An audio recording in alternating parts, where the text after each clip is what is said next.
You've come back to Bellewood. The lanterns are lit, and the fire's glow spills across the tavern floor. Sit closer now. Let the hearth tell you a story.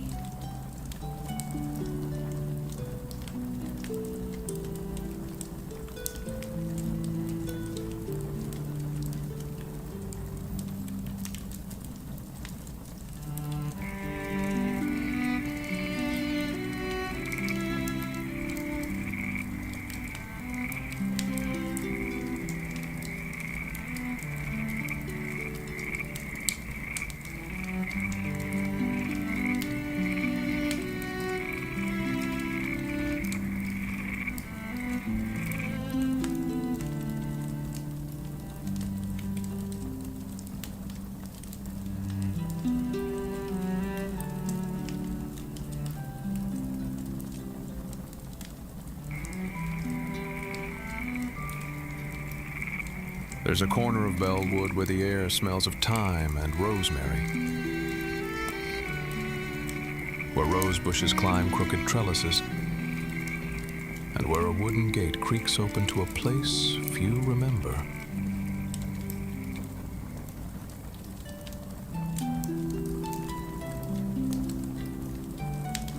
It's said the botanist's garden blooms for only one pair of hands each generation. And sometimes it blooms not for the plants at all, but for two hearts learning to trust again. This is the story of Ivy Moore, a woman who no longer believed in new beginnings,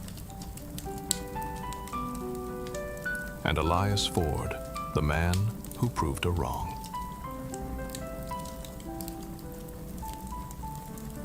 Spring came late to Bellewood that year. Snow clung to the garden walls longer than usual, and a hedgerow seemed reluctant to bud.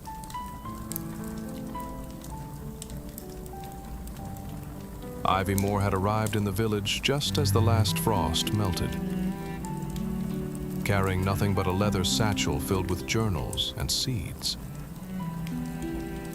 The house she rented was small, with cracked windows and a garden so overgrown it looked as if no hand had touched it in decades.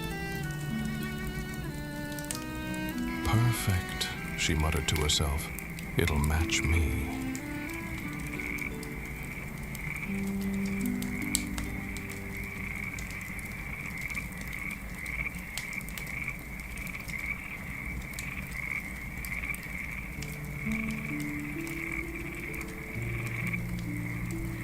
But when she pressed her hand to the wooden garden gate, a strange warmth pulsed through her palm, as if the wood itself remembered something. The villagers watched her curiously. She's a city woman, they whispered. She won't last through the Bellewood rains.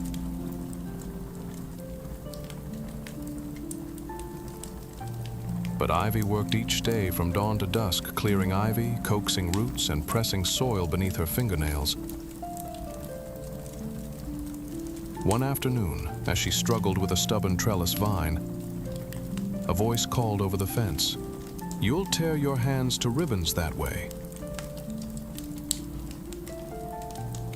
She looked up to see Elias Ford, the village carpenter. His sleeves were rolled, his arms dusted with sawdust.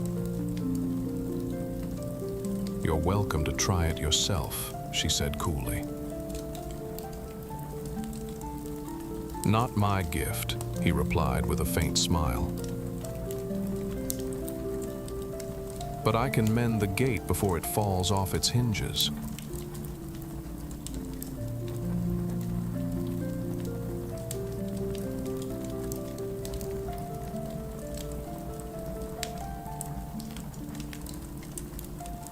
Days turned into weeks.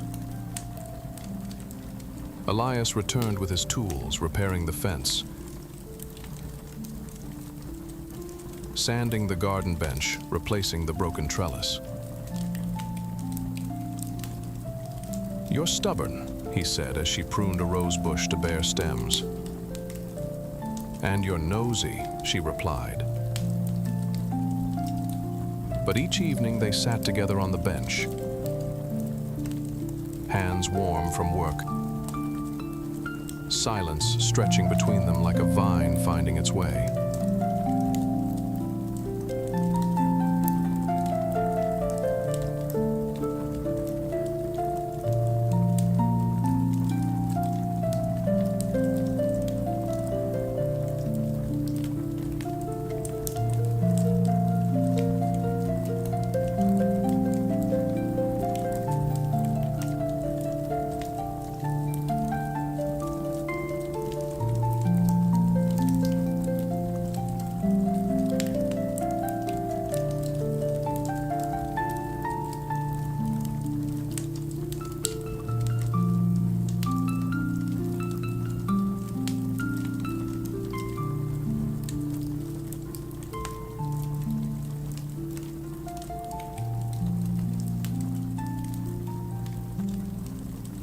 The garden began to change. Tulips broke through the dark earth. Lavender spread in soft waves. Bees hummed lazily in the late afternoon sun. "It's beautiful now," Elias said one evening, brushing soil from his palms. "Not yet," Ivy said. "It still needs something." "What's that?" She hesitated. "A reason to bloom." His hand brushed hers lightly. "Perhaps it's already found one."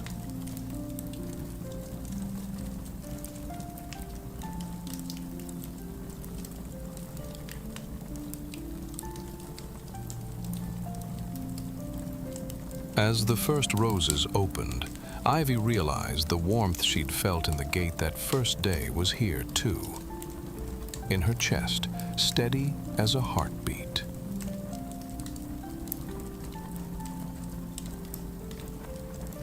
Elias stood beside her in the fading light, his voice low. Gardens need care, but so do people.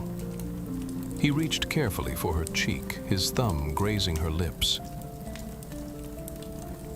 She could feel her heart skip a beat. This Carpenter man was the catch of the town.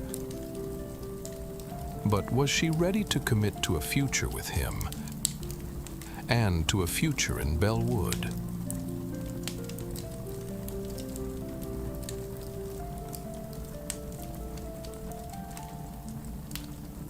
"I'm not ready," she whispered. "Then let me wait," he said softly. "As long as it takes."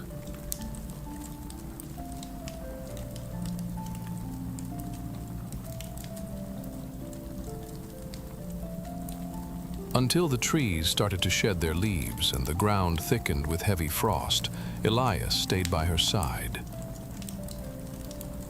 She planted and studied while he mended the things broken in her life,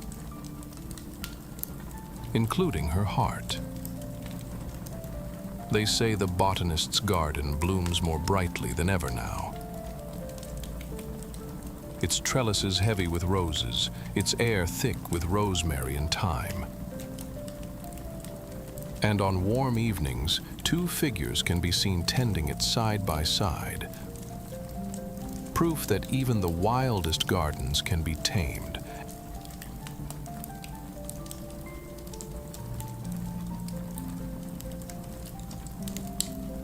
And even the weariest hearts can bloom again.